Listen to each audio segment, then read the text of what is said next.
Let's start with the class. हम लोगों ने क्लास में स्टडी किया था सब्सिडरी अलायंस।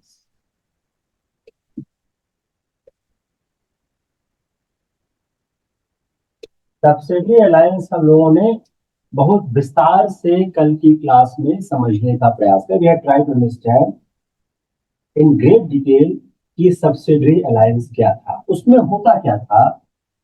एक होती थी, मैं थोड़ा सा रिवाइज कर देता हूं आगे बढ़ने से पहले। पैरामाउंट पावर, ये कौन था? ये ब्रिटिश था। दूसरा था प्रोटेक्टेड स्टेट। प्रोटेक्टेड स्टेट कौन था?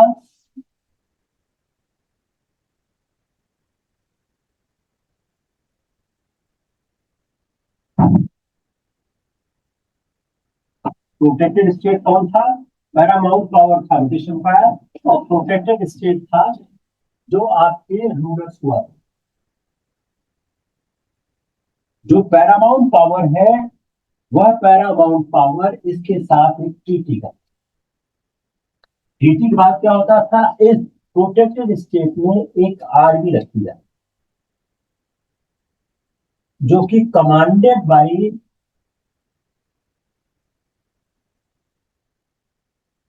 ब्रिटिश ऑफिसर होती। ब्रिटिश ऑफिसर के द्वारा कमांडेड एक आर्मी यहाँ रखी जाती थी। और जो इंडियन स्टेट था, ये जो आपका न्यूपोर्ट स्टेट था, ये इसका एक्सपेंडिचर बियर करता। जो एक्सपेंडिचर था इस आर्मी का एक्सपेंडिचर बियर करता था प्रोटेक्टेड स्टेट। और पैरामाउंट क्या करता था? एक्सटर्नल जो एग्रेशन है, जो एक बाहरी खतरा है, और इंटरनल पीस मेंटेनेंस।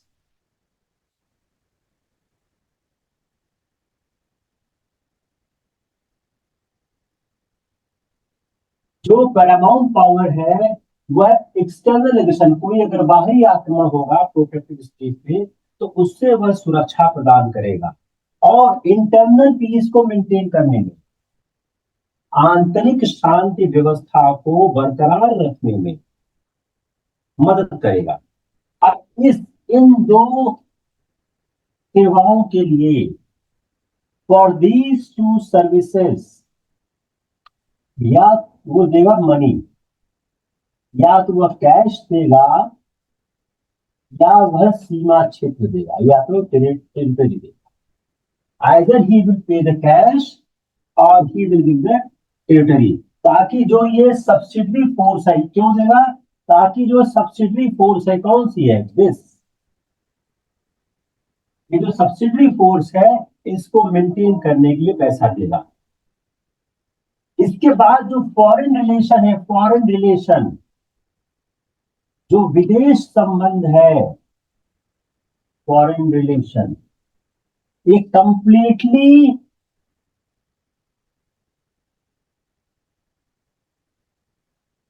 कंट्रोल्ड होगा। किससे? Bye Paramount power. Paramount power कौन है? वह है ब्रिटिश।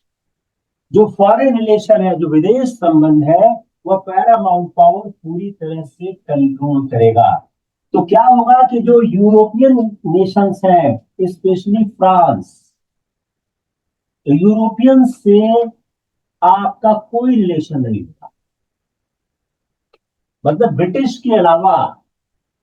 के अलावा किसी भी यूरोपियन पावर से अपना कोई संबंध नहीं होगा। और फ्रांस तो पर्टिकुलर था, France in particular.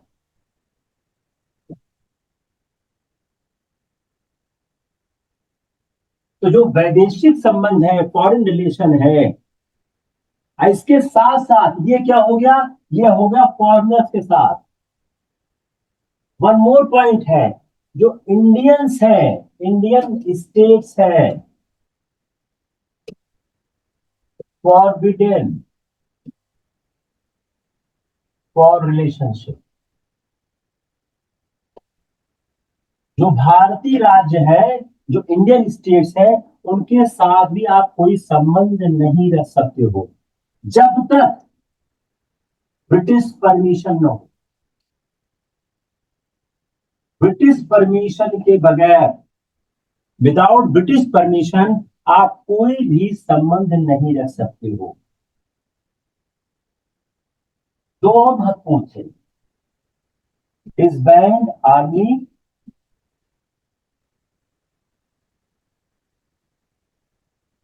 And resident. जो ये प्रोटेक्टेड स्टेट है,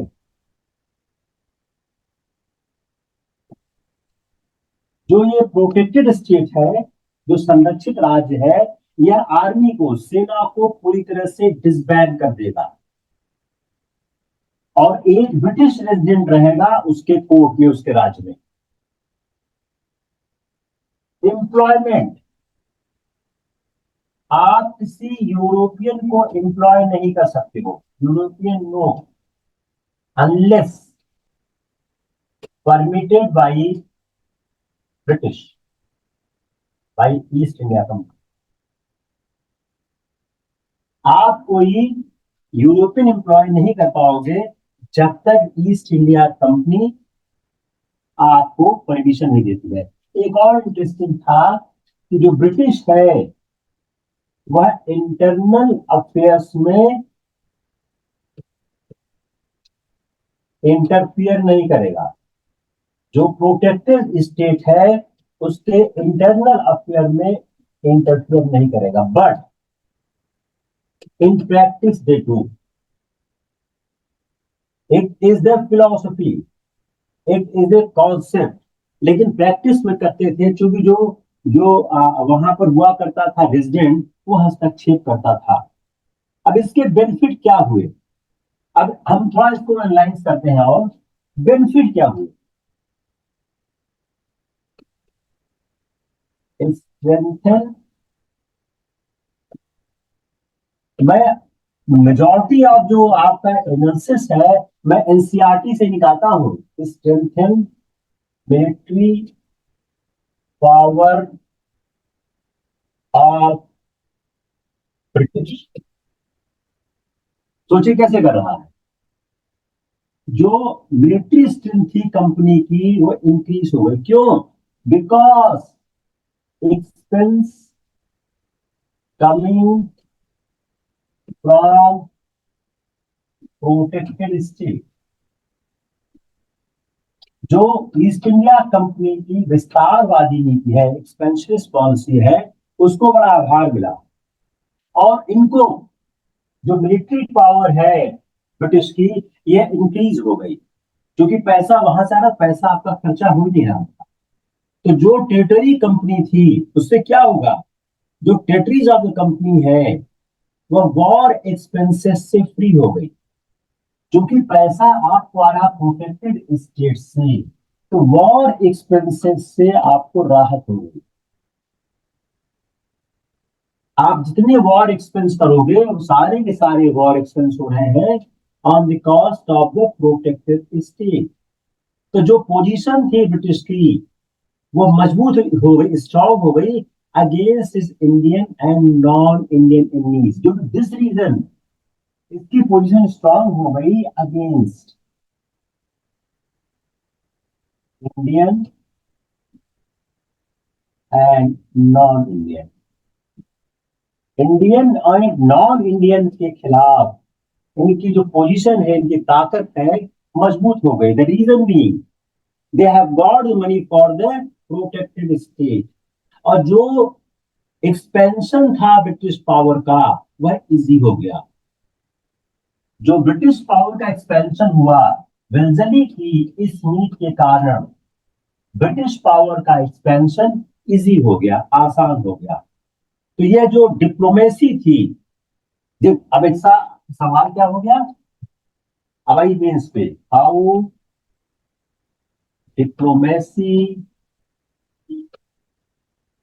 of Wellesley strengthened the British power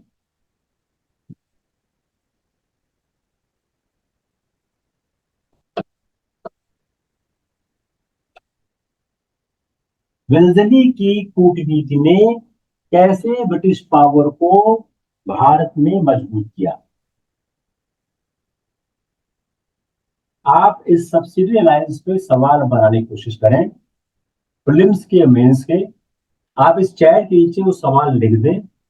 आप उसका आंसर अगर हमको सप्लाई करना चाहते हैं, आप चाहते हैं कि आंसर हमको आप चेक करना चाहते हैं, तो हमारे जो ईमेल है हमारे वेंचर का, उस पर आप भेज दें। I will check your answer also. I keep repeating you that this is the class of pre cum mains. हम प्री मेंस दोनों साथ लेके चलते हैं। If you try to understand our lecture, you came to this conclusion. अब defect क्या था subsidy alliance का? डिफेक्ट क्या हुआ? Unemployment of soldiers.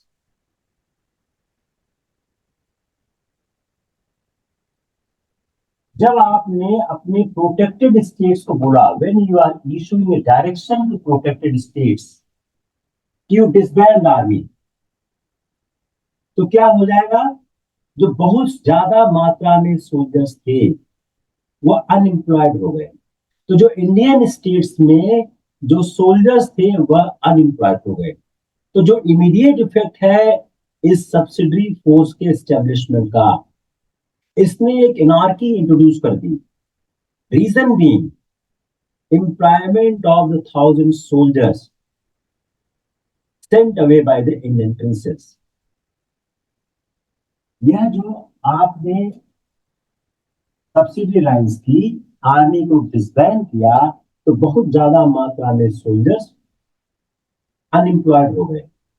और जो अनएम्प्लॉयड सोल्जर्स थे, अनएम्प्लॉयड सोल्जर्स क्या थे? ये एनआरसी कर रहे। जो पिंडारीज का इशू आया था, पिंडारीज का इशू इससे एसोसिएटेड दिखता है कि जो प्री बूटिंग एक्टिविटीज थी जो डिसबैंड सोल्जर्स की, इसको सेंट्रल एशिया में सेंट्रल इंडिया में देखा गया, जहां पर पिंडारी अफेक्टेड द पीपल। दूसरा, डीमोरलाइजिंग इफेक्ट। पहला क्या हो गया? अनएम्प्लॉयमेंट, एनआरकी और पिंडारी से। दूसरा क्या हो गया? Demoralising effect. जो राजा थे, इंडियन स्टेट्स थे, इंडियन रूलर्स थे, वह डीमोरलाइज होने लगे। क्योंकि प्रोटेक्टेड स्टेट के जो लोग थे सब्सिडी अलायंस के कारण बड़े ह्यूमिलेटेड फील करने लगे। तो प्रिंसेस ऑफ प्रोटेक्टेड स्टेट पे यह डीमोरलाइजिंग इफेक्ट होने लगा।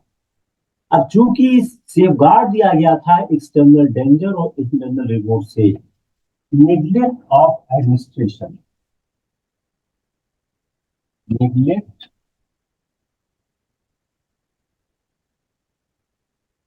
Of administration.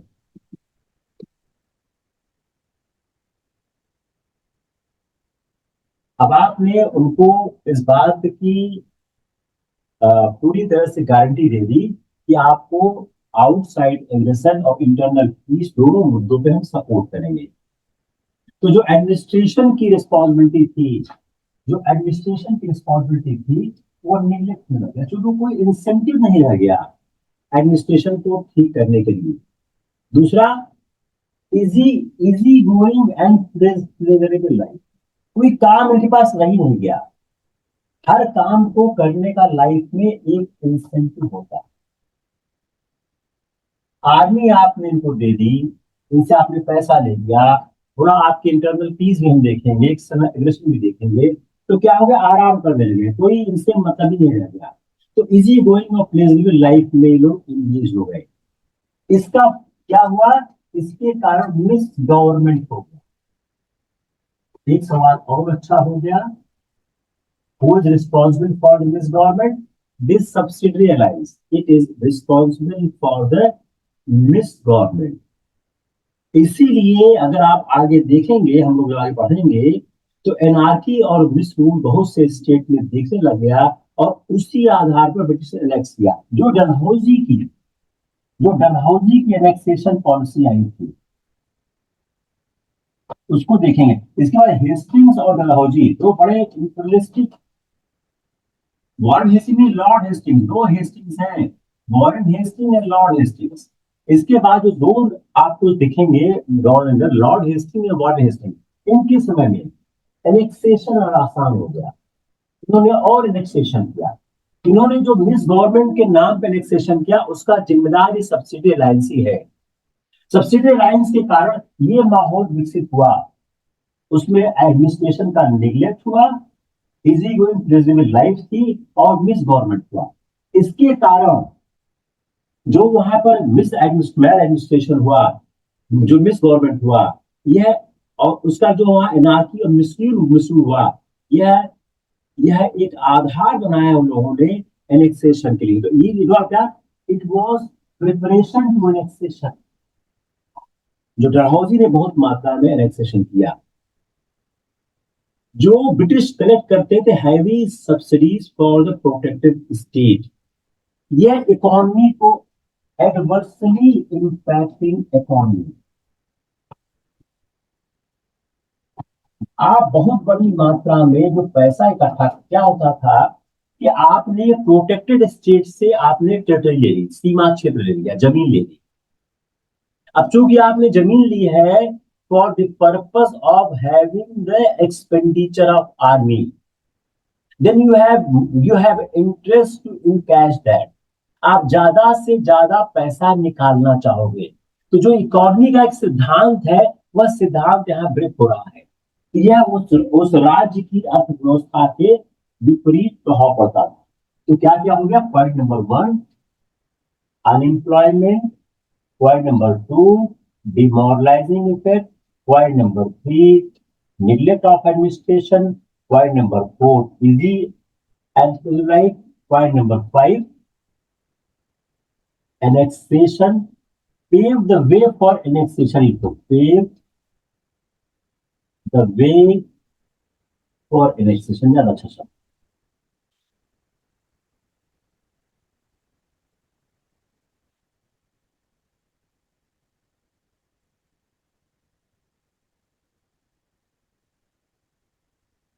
Point number 5। अब सवाल बनाइए, सब्सिडरी अलायंस का क्या क्या प्रभाव पड़ा। Option A, option B, option C, option D, option.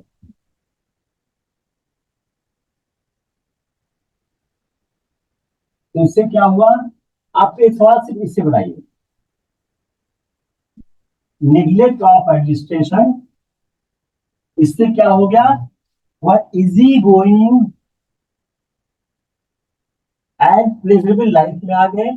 इससे मिस गवर्नमेंट हुआ, इसने एनेक्सेशन को। सवाल क्या हो गया, which of the policy of British empire paved the way for the annexation of Indian states? Regulating Act, Bits of India Act, 1813 Act, Subsidy Alliance। Again repeating, सवाल क्या हो गया, which of the act of the British Empire paved the way for the annexation of the Indian states? 1 Regulating Act, B Bits of India Act, C 1813 Act, D Subsidy Alliance। अब इसको समझिए, यहां से जब सब्सिडी अलायंस हो गई, तो subsidy alliance हो जाने के बाद इंडियन स्टेट्स के पास कोई इंसेंटिव नहीं रह गया कि वो अपने राज्य में ठीक से काम करे। There was no incentive for Indian states to work for the welfare of the Indian people. Therefore वहां पर उनकी लाइफ प्लेजरेबल हो गई और मिस गवर्नमेंट आ गया। और यह जो मिस गवर्नमेंट है, प्लेजरेबल लाइफ है, it paved the way for annexation of the Indian state। Hope it's clear. अब इसका मतलब क्या हुआ, अगर आप इसको देखें तो साइनिंग ऑफ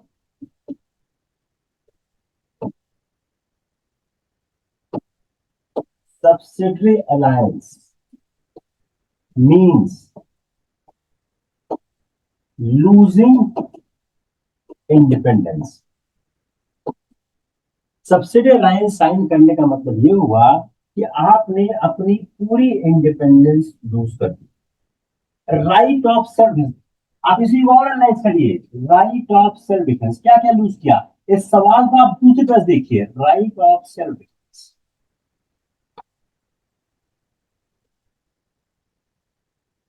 दूसरा, right to have diplomatic ties.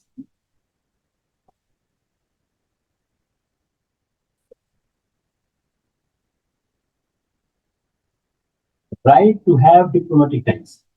अब सब्सिडी लाइन से जाके इसको एनालाइज करने की कोशिश करिए कि आपने अपने सेल्फ डिफेंस का राइट यूज कर दिया, डिप्लोमेटिक रिलेशन का यूज कर दिया। तीसरी बात, employ good people, right to employ good people. मैं सब एनसीईआरटी से निकाल के आपको मैं एनालाइज कर रहा हूं, अगर आप ध्यान से पढ़ेंगे आप मिल जाएगा। Right to employ good people. ये बड़ी गलत फहमी है कि एनसीईआरटी से कुछ नहीं आता, हम आप एनसीईआरटी को एनालाइज नहीं कर पाते। Right to employ good people. आप इन तीनों को आप देखिए, आप सोचिए तीनों कैसे आ रहा है। पहला पहला देखिए आप,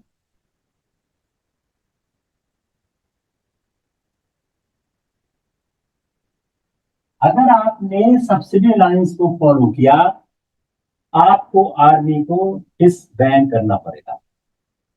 तो क्या हो गया, आपके पास सेल्फ डिफेंस कहां है? आपने ब्रिटिश से आर्मी मांगी, ब्रिटिश आर्मी देती है नहीं देती, आपका क्या कंट्रोल? दूसरा, right to have diplomatic ties. आप यूरोपियंस को साथ नहीं कर सकते हैं कोई संबंध, with Indian rulers also you can not have any relationship. Right to employ good people and experts. अब आपका जो एम्प्लॉयमेंट एक्सचेंज है, it is controlled by the British. तो मान लीजिए कोई फॉरेन एक्सपर्ट, जैसे टीपू ने फॉरेन एक्सपर्ट्स को किया था, बहुत लोन किया था, तो उससे क्या हो गया, आप कर ही नहीं सकते हो। Losing sovereignty. आपका सोवरिटी है कहां पे? आपके पास सोवरिटी कहां है? आपने सोवरिटी लूज कर दी। रीजन बीइंग, आप डिपेंडेंट हो गए हो, subservient to the British.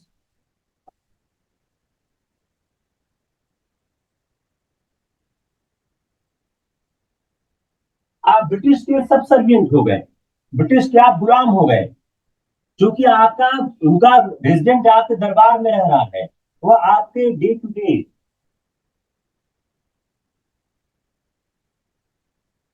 Interference in day to day affairs.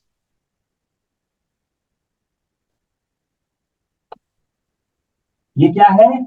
यह सब्सिडरी अलायंस की एनालिसिस है कि सब्सिडरी अलायंस का signing of means losing the independence. अब देखिए इसी सवाल को चेंज करिए, impact of signing of subsidy alliance. वो आपसे सब्सिडी अलायंस के प्रोविजंस नहीं लिखवाएंगे। A, losing right of self defence. B, losing right to have diplomatic ties with the Indian states as well as foreigners. C, losing right to employ good people and experts. D, losing sovereignty. E, subservient to the British. F, interfering in the day-to-day affairs of the internal matter. अब ये अगर मान लीजिए ये option आता है, इनमें से सिर्फ एक पट्टी लगाना है।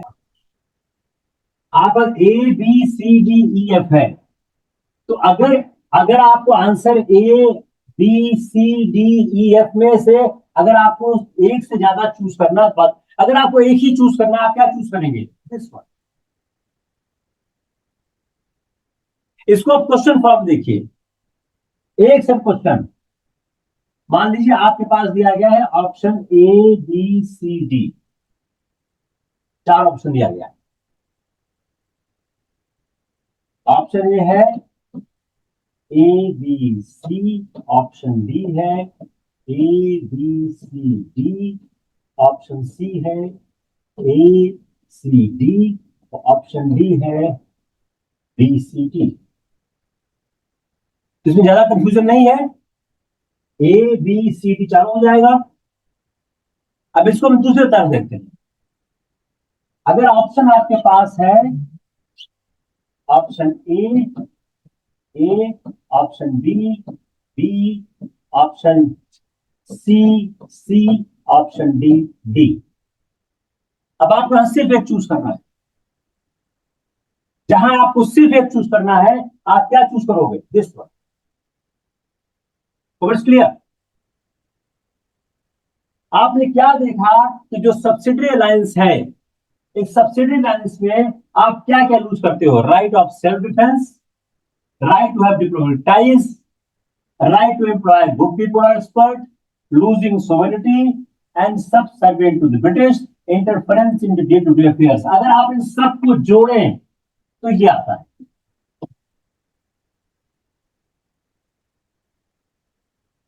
आसान हो गया?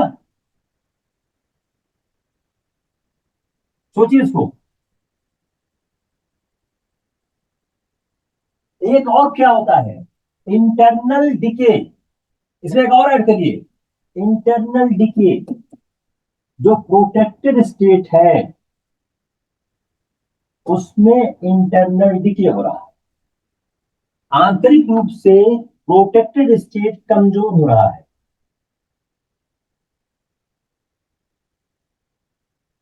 कैसे हो रहा है? तो अब सोचिए इसको। अब जो पैसा मांगते थे, it is much beyond paying capacity. जब much beyond beyond paying capacity होता था, जब मच बियॉन्ड पेइंग कैपेसिटी होता था, तो एक ही रास्ता क्या था कि आप सरेंडर कर दोगे अपना राज्य क्षेत्र। जब आपने आर्मी डिसबैंड कर दी, तो सोल्जर्स ऑफिसर्स ने अपनी जीवन की जो प्राथमिक आवश्यकताएं हैं उनसे उनका हाथ धो दिया, और इससे जो मिस्री और डिग्रेडेशन हुआ उस क्षेत्र में, वह बहुत महत्वपूर्ण था। रूलर ऑप्रेसिव भी हो गए। रूलर ऑप्रेसिव क्यों हो गए? अब गुड रूलर होने का कोई रीजन, कोई इंसेंटिव रहा ही नहीं। आप अपने एरिया के इंटरेस्ट को आप बिल्कुल भूल गए, क्योंकि गुड रूलर होने का कोई इंसेंटिव बचा ही नहीं रहा है। ब्रिटिश फोर्स है आपको पूरी तरह से मदद कर रही है इंटरनल और एक्सटर्नल मैटर्स में। ब्रिटिश के लिए एडवांटेजेस था, उसको लार्ज आर्मी मिल गई, और इसी सब्सिडी अलायंस के कारण उन्होंने बहुत ज्यादा सीमा क्षेत्र में विस्तार किया। तो जितने वह दूर दराज के इलाकों में, इसका फर्क क्या है? British not only in India,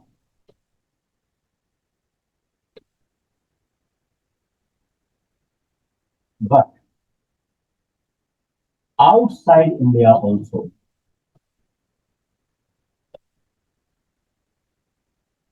able to expand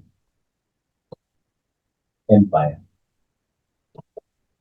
ये बहुत महत्वपूर्ण चीज हो गई कि जो ब्रिटिश शासन की जो नींव पूरे विश्व में जमी, उसमें बहुत बड़ा इंपॉर्टेंस इस सब्सिडी अलायंस का रहा है। सब्सिडी अलायंस ने ब्रिटिश की अर्थव्यवस्था को बहुत मदद किया। सब्सिडी अलायंस ने उनको एनेक्सेशन के लिए रास्ता दिया। इस एनेक्सेशन के कारण उन्होंने जो अवध का एनेक्सेशन किया, जिसमें अवध के कॉटन प्रोड्यूसिंग इलाके भी उनको प्राप्त हुए, और अवध को मैनचेस्टर का उन्होंने एक मार्केट बना दिया। It's also due to this subsidy alliance. अब सब्सिडी अलायंस की शुरुआत कैसे होती है? अब बन गई निजाम 1800। Let's see how subsidiary alliance has been implemented by the British। सन 1800 में उन्होंने निजाम के साथ सब्सिडी अलायंस की। तो 1798 और 1800 दो मूव किया, और 1800 में क्या किया? उनकी टेरिटरी को सीज कर दिया। निजाम ने अपनी टेरिटरी दे दी इन 1800। तो सन 1800 में लॉर्ड मिल्सरी ने जो साइन की, निजाम के साथ पहली बार की। कैश पेमेंट में पहली बार किया 1798 में, इन लीव ऑफ कैश पेमेंट। तो एक सवाल क्या हो गया, सबसे पहली सब्सिडी लाइन्स किसकी थी? इन ल्यू ऑफ कैश पेमेंट उन्होंने 1798 में, और 1800 में उन्होंने उनकी टेरिटरी सीज कर दी, सीड हो गई। तो दो तरह से सब्सिडी अलायंस उन्होंने निजाम के साथ किया। पहले किया उन्होंने जब कैश पेमेंट के साथ किया, उसके बाद निजाम ने अपनी टेरिटरी का पार्ट उनको सौंप दिया। जो नवाब ऑफ अवध थे 18, आप डेट लिखते जाइए। निजाम के बाद दूसरा आते हैं नवाब, एक हो गए निजाम, निजाम के बाद आते हैं नवाब ऑफ अवध। ये सवाल आ चुका है कि सब्सिडरी अलायंस की क्रोनोलॉजी बताइए। नवाब ऑफ अवध के साथ क्या 1801 में, 1801 में नवाब ऑफ अवध के साथ इन्होंने सब्सिडरी अलायंस की थी। तो 1799 में उन्होंने किया निजाम के साथ, जहां पहले कैश पेमेंट के लिए किया, बाद में उन्होंने उसकी आधी टेरिटरी डिवाइड कर दी निजाम और ब्रिटिश के बीच में। और जो निजाम का किंगडम था वह छोटा हो गया, और जो सब्सिडी लाइन साइन की गई उसने अथॉराइज कर दिया कि take over the administration in case of necessity. तो निजाम के साथ करने के बाद उन्होंने निजाम के साथ तीन तरह की बात की, कैश पेमेंट का किया, टेरिटरी सीज की, और ये भी कहा take over in case of necessity, अगर आवश्यकता है तो आप टेक ओवर भी कर सकते हैं। उसके बाद 1801 में उन्होंने अवध के साथ किया। अवध के साथ जब उन्होंने किया तो उन्होंने एक large part, half kingdom, Rohilkhand, Awadh के साथ में क्या है, रोहिला खंड,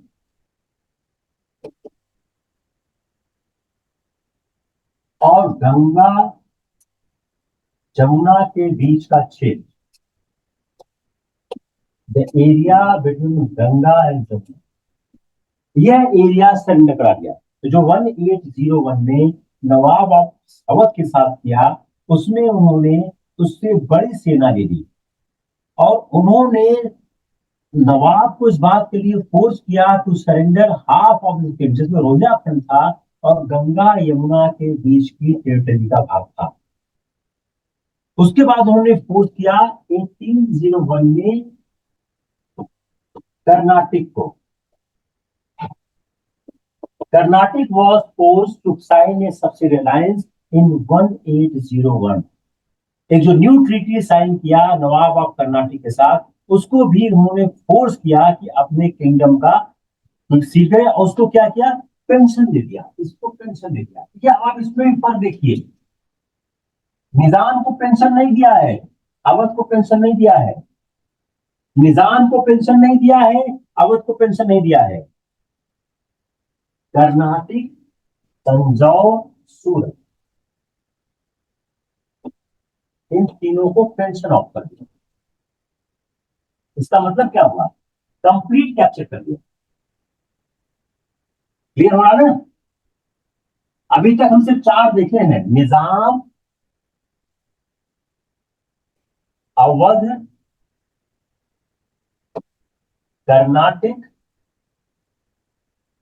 सूरत, तंजौर।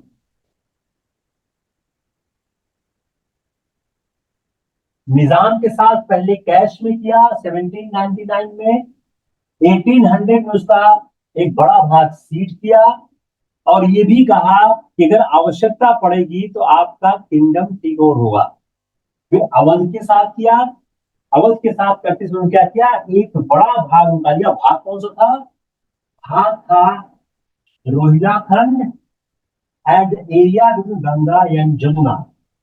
और जो उन्होंने तीसरा किया कर्नाटक, तंजौर, सूरत, इसका एक खास फीचर क्या था, इन तीनों के नवाबों को, राजाओं को पेंशन ऑफ कर दिया।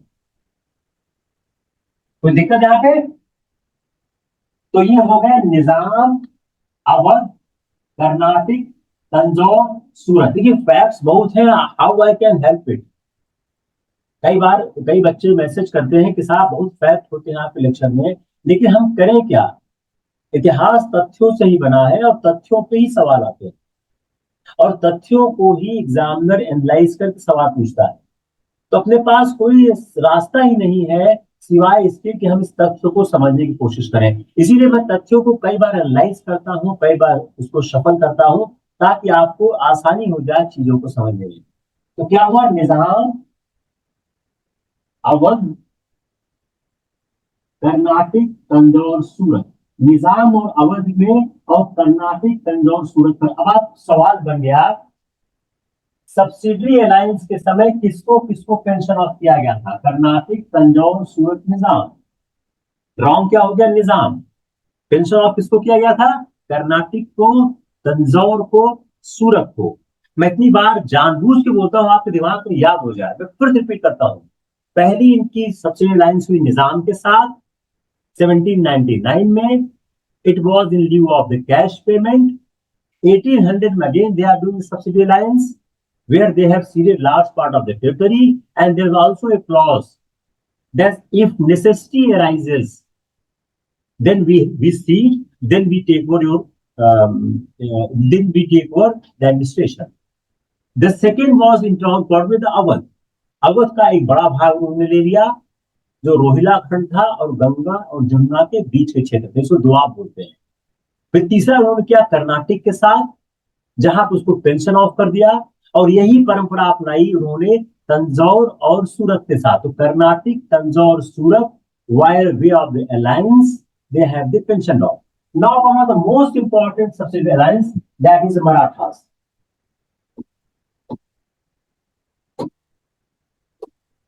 मराठा के पास उस समय मराठा पांच राजवंशों की एक कन्फेडरेसी था, एक संघ था। पेशवा,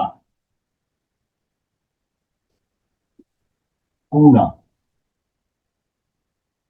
होलकर, इंदौर,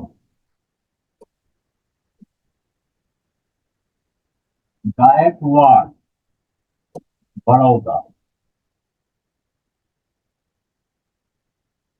भोसले, नागपुर। कौन रह गया? सिंधिया।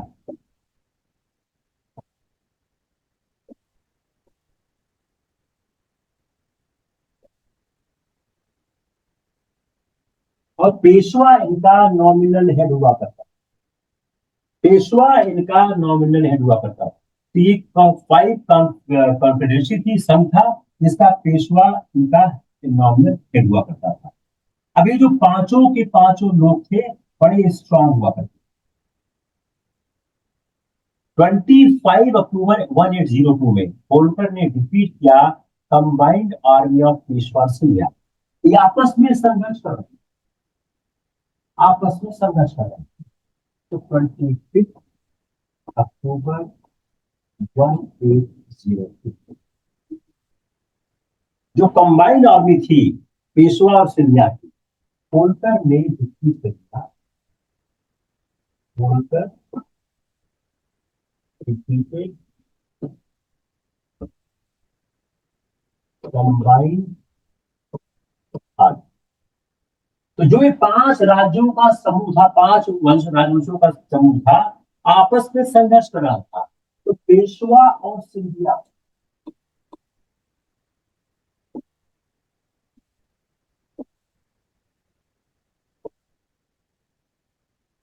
इनकी कंबाइंड आर्मी को उन्होंने हरा दिया। तो पेशवा बाजीराव द्वितीय, Peshwa Bajirao, Peshwa Bajirao second rush to British. तो पेशवा बाजीराव सेकंड जो थे, वह अंग्रेजों के पास भाग के गए और उन्होंने साइन की ट्रीटी, साइन। तो एक सवाल क्या हो गया कि मराठा राज्य संघ में सबसे पहले किसने ट्रीटी साइन की थी? इसको क्या बोलते हैं? ट्रीटी ऑफ द सी।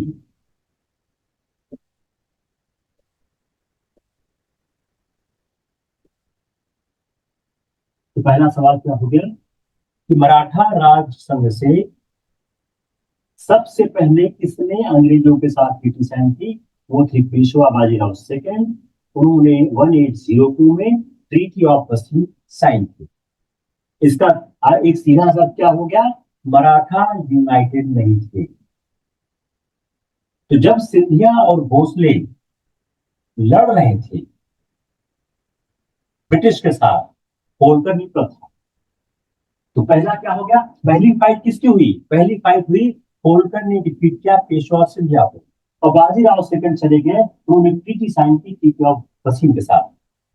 तो मराठे बिल्कुल रेडी थे जब सिंधिया और भोसले फॉट कर रहे थे। When सिंधिया एंड भोसले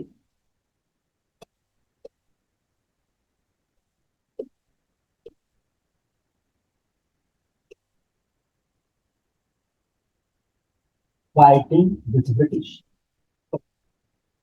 जब सिंधिया और भोसले ब्रिटिश से फाइट कर रहे थे, होलकर न्यूट्रल, होलकर न्यूट्रल थे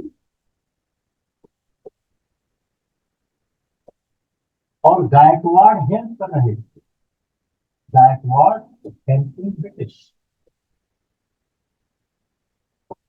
पहला हमने सीरीज देखी, दूसरा देखते हैं कि जब ये लोग संघर्ष कर रहे थे, तो जब ये संघर्ष कर रहे थे, तो होलकर जब ये संघर्ष कर रहे थे, सिंधिया और भोसले ब्रिटिश से फाइट कर रहे थे, होलकर न्यूट्रल थे और गायकवाड़ हेल्प कर रहे थे। उसी तरह जब होलकर लड़ रहे थे ब्रिटिश से, इसी तरह जब Holkar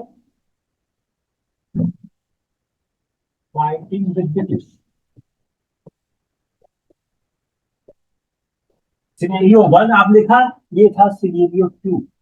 now come on scenario 3। Scenario 1 कौन सा था? जिसमें पेशवा बाजीराव राव भाग कर चले गए अंग्रेज पास। जब होलकर लड़ रहे थे ब्रिटिश साथ, तो भोसले और सिंधिया, तब भोसले और सिंधिया शांत, क्योंकि उनको लगा था अच्छा नहीं लड़के हार जाए, क्योंकि उनसे उनको शिकायत थी। तो आप पहली बात क्या आ गई कि जो मराठा था, मराठों की आपस में किसी भी तरह की कोई भी आम सहमति नहीं हुआ करती थी, आम सहमति नहीं थी। तो आम सहमति न होने का नुकसान क्या हुआ? यह एक कंबाइंड फोर्स लेके आपस में लड़ नहीं सके। तो जो इनफाइटिंग थी मराठा रूलर्स की, वो इनफाइटिंग थी, वह इनको ब्रिटिश के पास ले गई और ब्रिटिश समर्थन किया, सपोर्ट किया। अगर कंबाइंड फोर्स लड़ते, अगर मराठाओं की कंबाइंड फोर्स लड़ती, तो शायद ब्रिटिश यह जीत न पाती और ब्रिटिश को हारना पड़ता। तो जो पहली ट्रीटी ऑफ बस्तील हुई 1802 में, ये सब्सिडी ट्रीटी थी और पेशवा को रिकॉग्नाइज किया head of the Maratha kingdom. दूसरी महत्वपूर्ण चीज कि जो मराठास थे वह ब्रिटिश के अंदर सिर्फ इसलिए आए, उसका कारण सिर्फ ये था कि वह आपस में यूनिटी नहीं कर पाए। जो ट्रीटी ऑफ बसीन हुई, जो इमीडिएट रिस्पॉन्स था ट्रीटी ऑफ बसीन का, जो ब्रिटिश ट्रुप्स थी वह आर्थर वेल्जरी के कमांड में पूना की तरफ बढ़ने लगी और उसने रिस्टोर किया Poona to this position. The force of Holkar vanishes from the Maratha capital. अब इसके बाद आता है second Maratha war, second Anglo Maratha war. दूसरा एंग्लो मराठा वॉर आता है, ये होता है 1803 to 1805। Second Anglo Maratha war के क्या रिजल्ट है? जो दौलत राव सिंधिया थे और राघाजी भोसले, दो लोग थे, दौलत राव सिंधिया और राघाजी भोसले।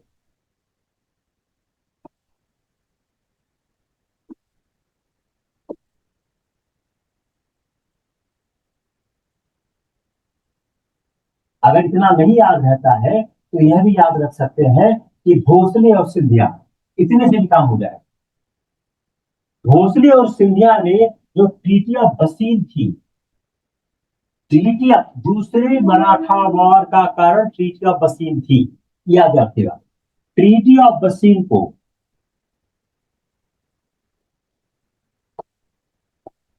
इन्होंने मराठा ऑनर के अगेंस्ट माना कि जो मराठा का की जो इज्जत है, प्रतिष्ठा है, उसके अगेंस्ट जा रहा है। तो दरोद राव सिंधिया और राव भोसले ने जो ट्रीटी ऑफ बसीन थी उसको इंसल्ट माना, और ये दोनों फोर्सेस ब्रिटिश पे अटैक कर दिया। अब विल्जली ने जैसे वो अटैक किया, जैसे उन्होंने ब्रिटिश पे बढ़ने लगे, विल्जली ने वॉर डिक्लेयर कर दिया।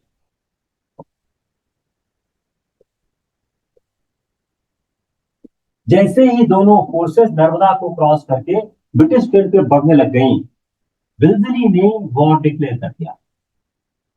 और जो आर्थर वेल्जली थे, जो जो लॉर्ड विलियम वेल्जली के भाई थे आर्थर वेल्जली, इन्होंने कंबाइंड फोर्स को हरा दिया। आर्थर वेल्जली, या नाम याद रखिएगा, इनके भाई थे वेल्जली के, Arthur Wellesley defeated combined force.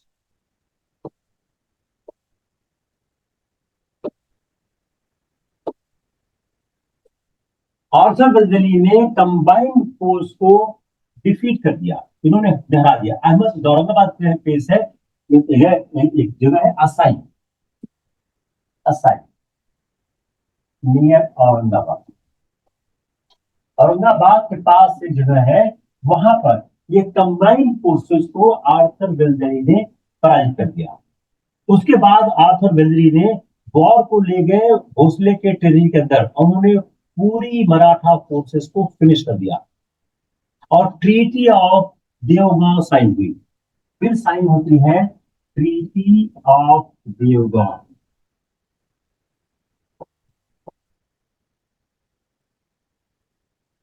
Treaty of Deogaon sign हुई ब्रिटिश के साथ। ये साइन किसने किया? भोसले और वेल्जली ने।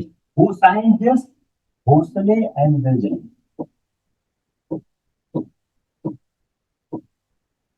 Treaty of Devgaon has been sign between Bhosle and Wellesley. और ये क्या थी? Subsidiary treaty. ये क्या थी?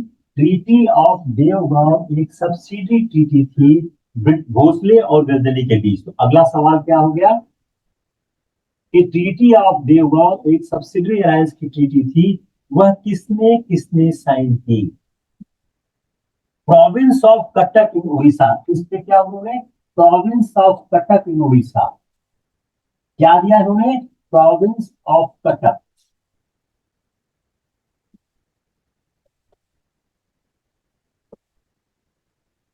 जो कटक का प्रोविंस था उड़ीसा में, वह इन्होंने सब्सिडी अलायंस साइन करने के बाद दे दिया। ये बड़ा इंपॉर्टेंट स्टेप था। तो नॉर्थ में लॉर्ड लेक ने हराया सिंधिया को, सिंधिया को हराया लॉर्ड लेक ने, और भोसले को हराया किसने? आर्थर वेल्जली ने। तो एक सवाल और लिखिए, देखिए इसको, सिंधिया को हराया लॉर्ड लेक ने। यह जो लड़ाई हुई है, यह सिंधिया और भोसले की कंबाइंड लड़ाई थी। सिंधिया और भोसले दोनों मिलकर ब्रिटिश के खिलाफ संघर्ष कर रहे थे। वेल्जली ने वॉर वॉर डिक्लेयर किया। तो लॉर्ड लेक ने सिंधिया को हराया, और आर्थर वेल्जली ने भोसले को हराया। और जब सिंधिया को हराया उन्होंने, तो उन्होंने अलीगढ़, दिल्ली, आगरा ऑक्युपाई कर दिया। इसको मेरे पास एक चार्ट बना देगा। Second Anglo Maratha war, British versus Scindia and Bhosle. Reason ऐसे आप लिखिए अपनी कॉपी में, of the C. Treaty of बसीन को इन मराठा रूलर्स ने अपने नेशनल प्राइड के अगेंस्ट माना। आर्थर वेल्लेरी ने डिफीट किया कंबाइंड जो आर्मी थी Bhosle and IC. Arthur वेल्लेरी, Arthur वेल्लेरी defeated combined army of combined army at SI। Clear हो गया? Now come on the next point, treaty of Deogaon. Treaty of Devgaon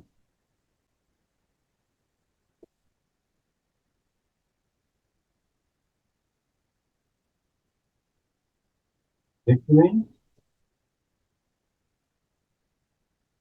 Bhosle and British. Cuttack province of Orissa surrender.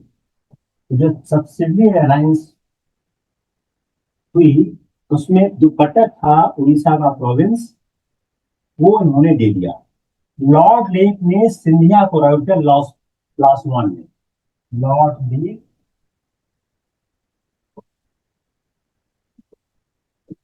Routed Scindia at last one. इन्होंने acai में किया, अतः last one में उन्होंने उसको occupy उसको किया और उन्होंने अलीगढ़ दिल्ली आगरा, अलीगढ़ दिल्ली आगरा ऑक्युपाई।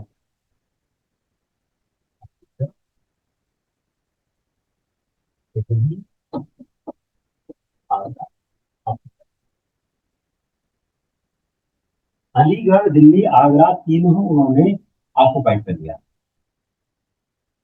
क्लियर हुआ? बोलिए। अब इन्होंने क्या किया, इनकी थी treaty of Argaon, sorry treaty of Devgaon. इनकी ट्रीटी क्या थी? सिंधिया की ट्रीटी क्या थी? Treaty of Surji Anjangaon. Treaty of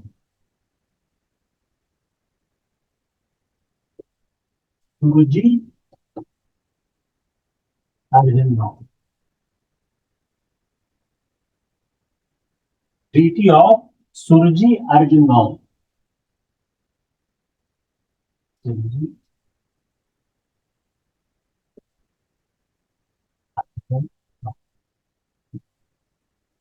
Scindia के साथ क्या हुई थी?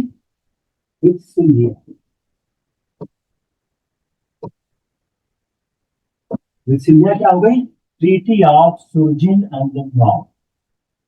सिंधिया ने भी साइन किया। अब इस पे क्या हुआ? Holkar remain aloof. Holkar remain aloof.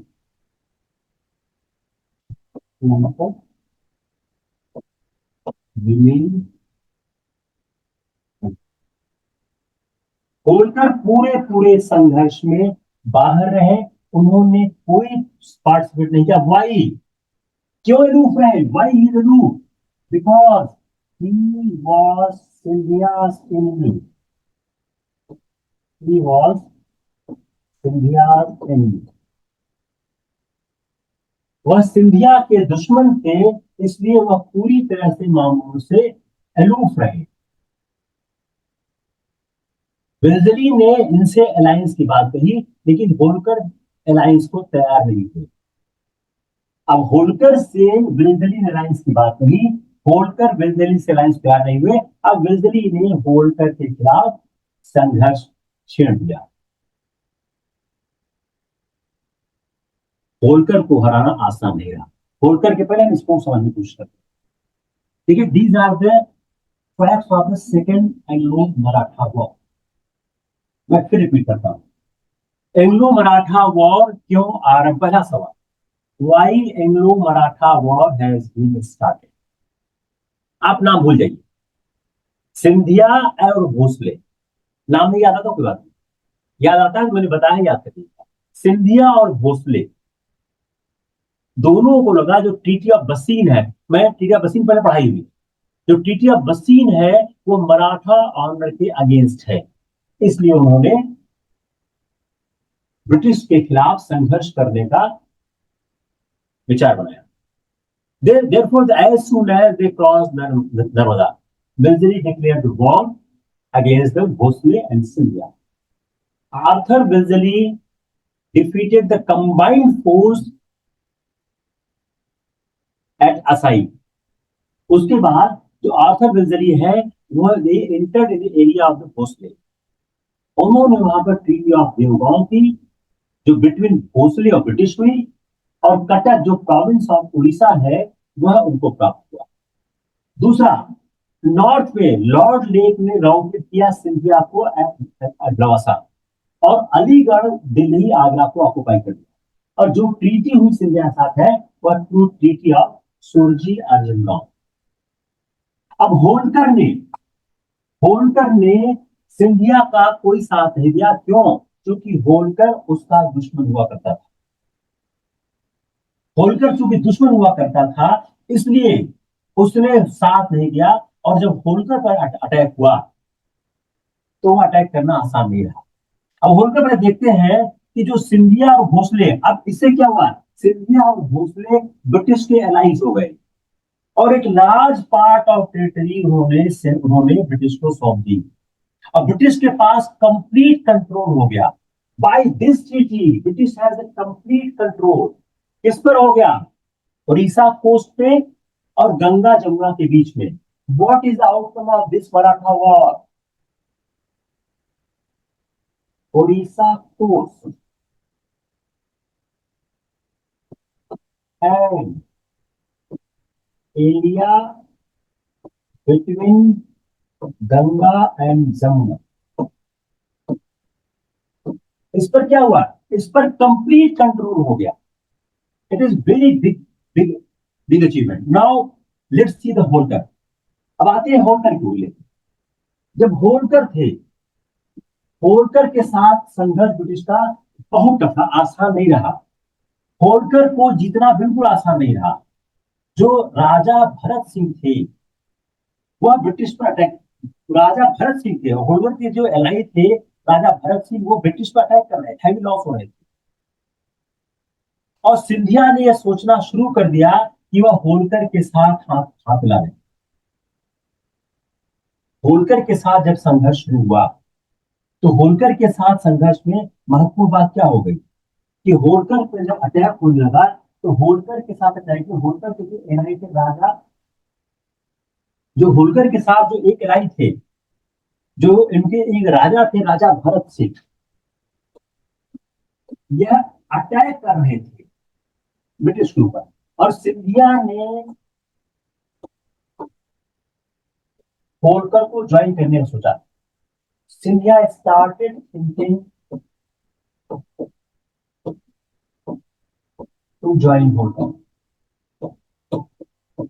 यहां पर परिस्थिति पिछले संघर्ष की तुलना में थोड़ा सा फर्क है। फर्क क्यों है कि जो वेल्लेस्ली ने आसानी से हरा दिया सिंधिया और भोसले को, यह होल्कर के मामले में नहीं दिखा, क्योंकि होल्कर इतने आसानी से सरेंडर नहीं कर रहे थे। तो जो ब्रिटिश का जो संघर्ष था होल्कर के खिलाफ वो इतना आसान नहीं रहा। इसी समय जब ये उनका होल्कर संघर्ष चला था, इसी समय ईस्ट इंडिया कंपनी का जो डेट था, ईस्ट इंडिया कंपनी का जो डेट था, जो 1797 में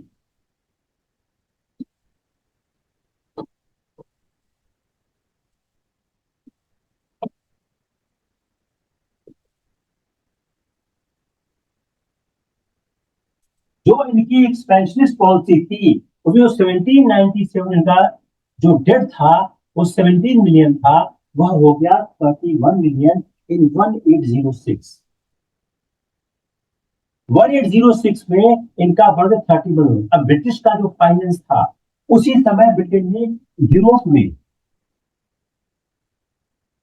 नेपोलियन का वॉर चल रहा, और British financials in great stress. उस समय ब्रिटेन में जो नेपोलियन का वॉर चल रहा था, उसमें ब्रिटेन का जो फाइनेंस था वो बहुत समस्या में हुआ था। विल्जली को रिकॉल कर दिया, रिकॉल विल्जली, विल्जली को वापस बुला लिया गया। विल्जली इंडिया से वापस चले गए। तो ब्रिटिश फाइनेंसेस के कारण और जो कंपनी का डेट बढ़ रहा था, इसके कारण विल्जली वापस चले गए। और कंपनी ने 1806 में कंपनी ने मेड पीस विद होल्कर।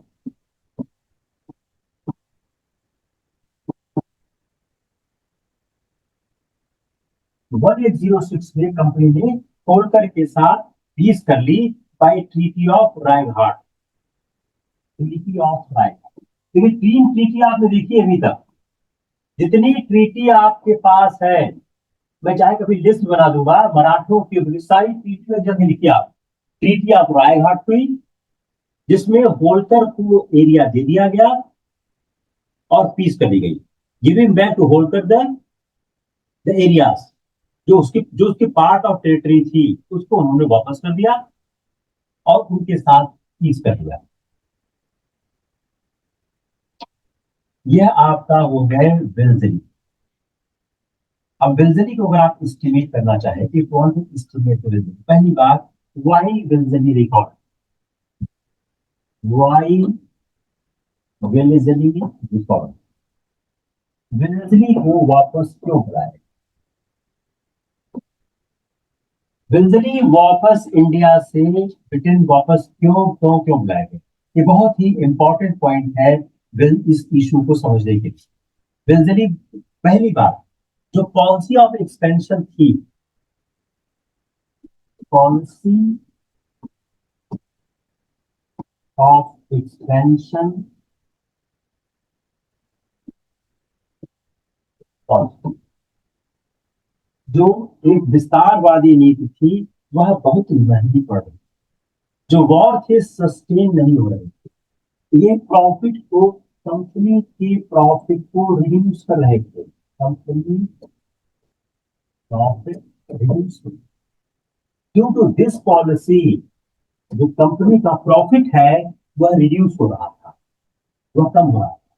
और जैसा मैंने अभी बताया, जो कंपनी का डेट है वह 17 मिलियन से, अभी भी मैं बताया मैंने 17, उसको याद कर लीजिएगा, से 31 मिलियन, 17 मिलियन पाउंड से 31 मिलियन पाउंड इंक्रीज कर गया, from 1797 to 1806। Third reason, Napoleon war, international issue. Third, international issue, ये क्या है, नेपोलियन वॉर। जो नेपोलियन वॉर हो रहा था, नेपोलियन एग्रेसिव हो रहा था यूरोप में, उस समय एक मेजर थ्रेट था ब्रिटेन के लिए। वहां पर उनको फाइनेंस की इशू, फाइनेंशियली एग्जॉस्ट हो, और जो ब्रिटिश स्टेटमेंट सोच रहे थे कि जो थिंकिंग थी ब्रिटिश स्टेट्समैन की,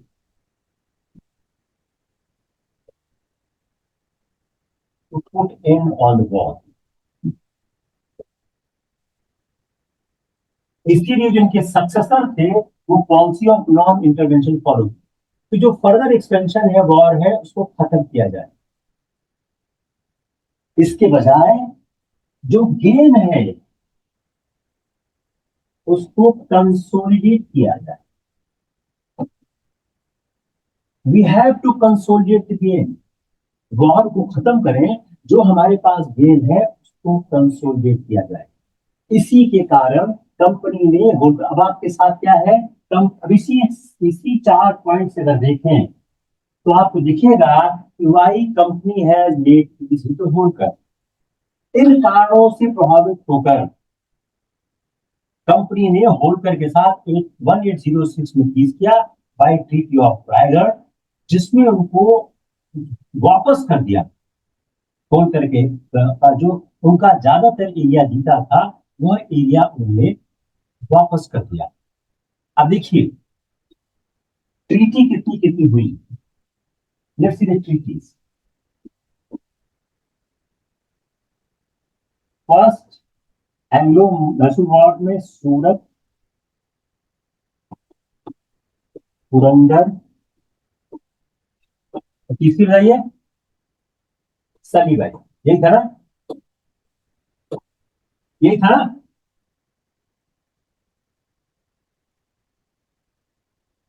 बत्तीस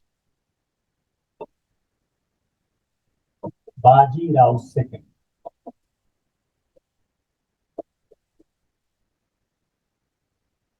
तीसरा देवगांव।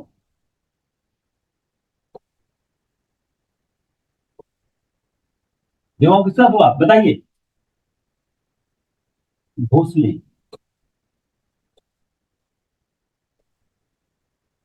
नेक्स्ट सुरजी अर्जुन गांव।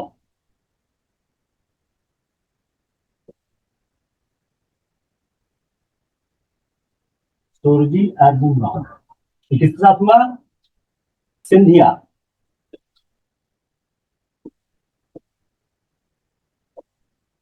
नेक्स्ट रायघाट।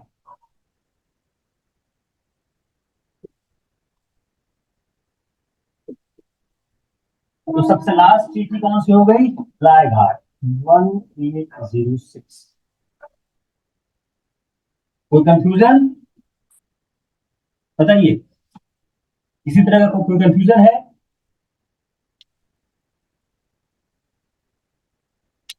अब ये जो ट्रीटी है कौन सी, ये इसको हटा दीजिए।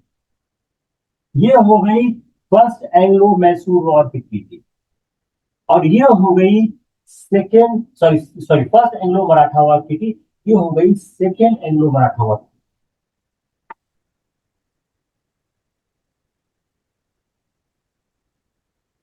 क्लियर? फिर से रिपीट कर रहा हूं। अब सवाल क्या हो गया? कौन सी treaty first Anglo Maratha war की है, कौन सी treaty second Anglo Maratha war की? अब कौन सी ट्रीटी एंग्लो मराठा वॉर की नहीं है? तो सूरत, पुरंदर, सलीबाई। आप हमारा नोट्स वापस आके फिर से देखिएगा। सूरत, पुरंदर, सलीबाई, ये फर्स्ट एंग्लो मराठा वॉर की ट्रीटी। देवगांव, सुरजी, अर्जुनगांव, ये सेकेंड एंग्लो मराठा वॉर की ट्रीटी है। ये ट्रीटी ऑफ भसीन और ट्रीटी ऑफ रायगढ़, ये फर्स्ट और सेकेंड किसी की नहीं है। ट्रीटी ऑफ बसीन का कॉन्सिक्वेंस था, ट्रीटी ऑफ बसीन का कॉन्सिक्वेंस था second Anglo Maratha war. I am again repeating, treaty of बसीन का कॉन्सिक्वेंस था, ट्रीटी ऑफ बसीन का कॉन्सिक्वेंस था सेकेंड एंग्लो मराठा वॉर। और जो ये था treaty of Raigad with Bhonsle, ये वेल्जली के वापस जाने के बाद the British East India Company has made a peace with Bhonsle. Peace क्यों किया गया? I have just explain to you. कोई इसमें इशू है कि नहीं इशू है? बोले बोले। विल्जरी ने क्या खास बात किया? देखिए विल्जरी के साथ दो तीन खास बात की। Let's have estimation of Wellesley. पहला, ब्रिटिश एम्पायर ऑफ इंडिया।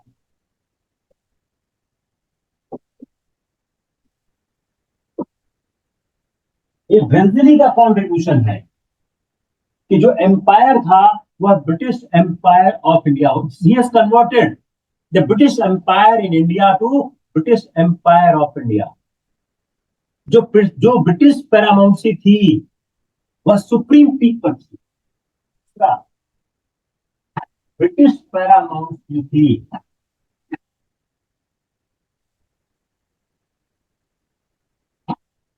यह सुप्रीम पीक पर at the time of Ganjari.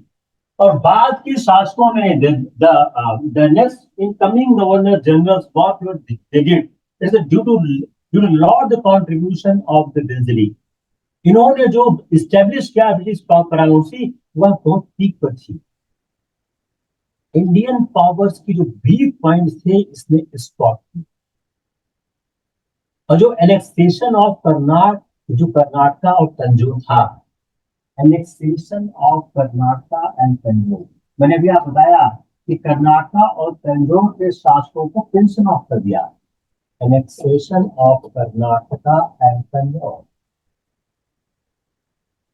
Annexation of Karnataka and Tanjore is the way of Madras presidency.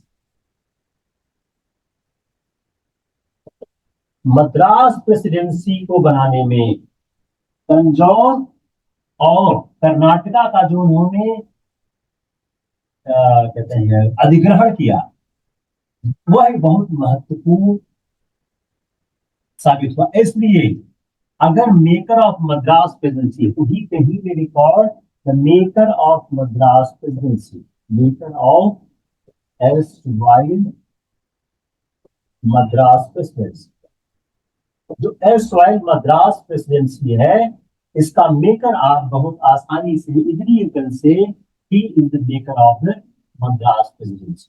ये क्रिएटर जो एक ईस्ट इंडिया कंपनी थी, वह एक trading corporation. East India company एक ट्रेडिंग कॉर्पोरेशन, यह ट्रेडिंग कॉर्पोरेशन एक इंपीरियलिस्टिक पावर। अगर आप ईस्ट इंडिया कंपनी का इतिहास देखें, it was a trading corporation. इस ट्रेडिंग कॉर्पोरेशन को उन्होंने बना दिया इंपीरियल पावर। यह ट्रेडिंग कॉर्पोरेशन एक इंपीरियल पावर थे। It is the great achievement of the Lord Wilson. Lord Wilson के बाद अगले आते हैं सर जॉर्ज बर्लो। जो जॉर्ज बर्लो का टाइम है, सर जॉर्ज बर्लो।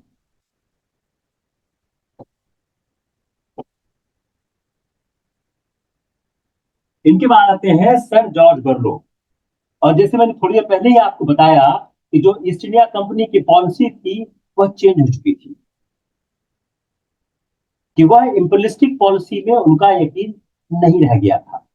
तो सर जॉन बर्लो जब आए तो उन्होंने, उनके समय में यह पॉलिसी चेंज हुई। और इनके समय में बहुत महत्वपूर्ण हुआ था जो वेल्लोर की म्यूटिनी है, वेल्लोर म्यूटिनी, यह सर जॉन बर्लो के समय हुई थी। Eight the time of the sir John बर्लो, Vellore की म्यूटिनी हुई थी। इनके बाद आते हैं लॉर्ड मिंटो। लॉर्ड मिंटो के समय में बड़ा इंपॉर्टेंट काम होता है कि जो रंजीत के सिंह के साथ ट्रीटी ऑफ अमृतसर साइन होती है,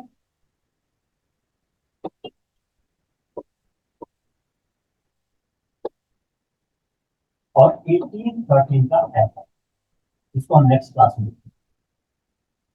तो अभी तक जो हमने अभी तक विश्लेषण किया, उस विश्लेषण के आधार पर अगर हम देखें कि पॉलिसी ऑफ नॉन इंटरवेंशन किसने किसने फॉलो की और किस तरह फॉलो की, तो हमने कल भी पॉलिसी ऑफ नॉन इंटरवेंशन के बारे में आपको एक्सप्लेन किया था कि कौन कौन से गवर्नर जनरल थे जो पॉलिसी ऑफ नॉन इंटरवेंशन में यकीन करते थे, और कौन कौन से थे जो पॉलिसी ऑफ इंटरवेंशन में यकीन करते थे। तो वेल्जरी का नाम किसमें आएगा, बोले। वेल्जरी सीधे सीधे दिखाएंगे। अब शुरू करते हैं वर्ड हिस्ट्री से। देखिए ये मैंने ये एनालिसिस आपको सिर्फ निकाली है एनसीईआरटी से। अगर सवाल आ जाए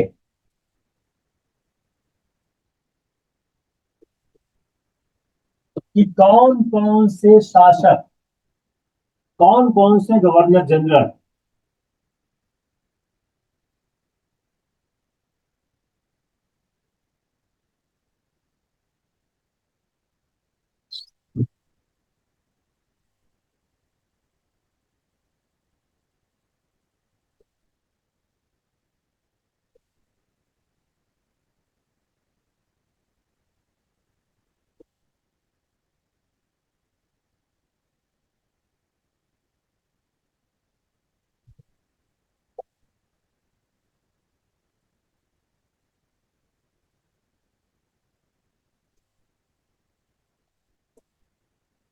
कौन कौन से governor general policy of intervention यकीन करते थे, और कौन कौन से governor general policy of non intervention?